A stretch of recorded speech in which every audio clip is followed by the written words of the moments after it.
Alhamdulillah, wassalatu wassalam ala rasulillah. Having accepted Islam, the first principle of Islam, which is now an obligation on the new Muslim, is that of prayer, salah. Coming into Islam, you learned that prayer is obligatory on a Muslim 5 times a day. So the very first thing that now becomes obligatory on you is to make the prayer which is due at the time in which you have come into Islam. Because prayers are at fixed times in the mosque, but those times are within a time period. So the midday prayer, for example, may be prayed in the mosque, say at 1 o'clock, but the time that the prayer may be prayed within may go from 12:30 all the way to 2:30 or 3. So if you come into Islam within that period of 12:30 to 3, then the obligation of prayer is upon you. You didn't pray it in the mosque, it doesn't mean that there's no chance to pray it anymore. Now, you've become a Muslim, that prayer of that time, of the time that you have now become Muslim, is an obligation on you. This is your first major obligation of Islam, to pray, to establish the prayer as soon as possible. Of course, the prayer has complexities to it, and we'll be looking at that. And you're not expected to learn and know everything about it, on the very first day of your Islam. In some cases, some of you may have learned ahead of time. Some people learn the prayer of Islam before they even come into Islam. Some people are even praying, trying it out, seeing how it feels before.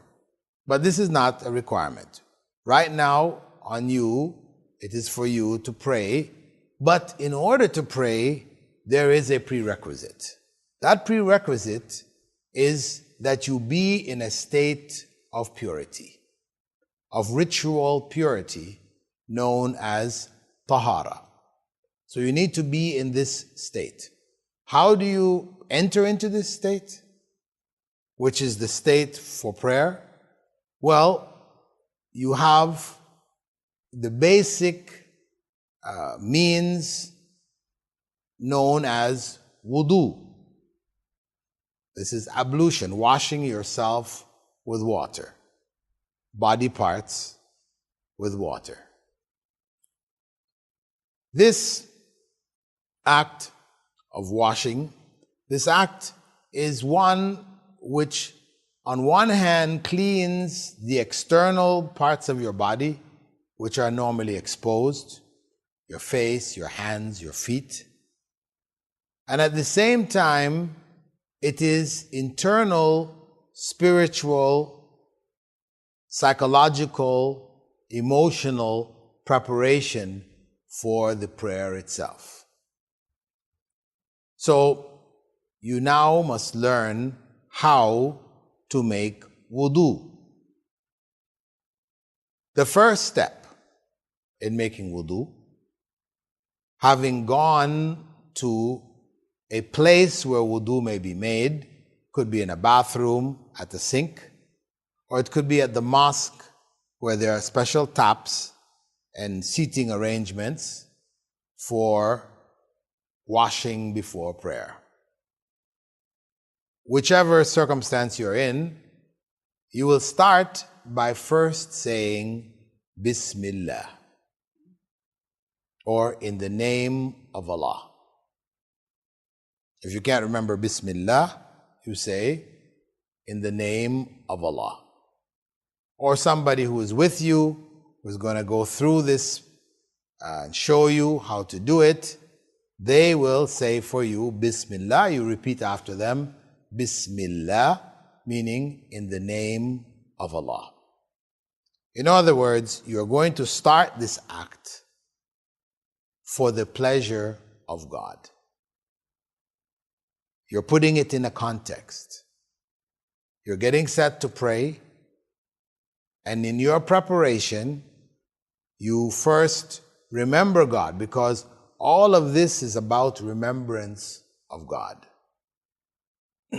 So, having said Bismillah, the next thing that you do is to wash your hands. Wash your hands in the water.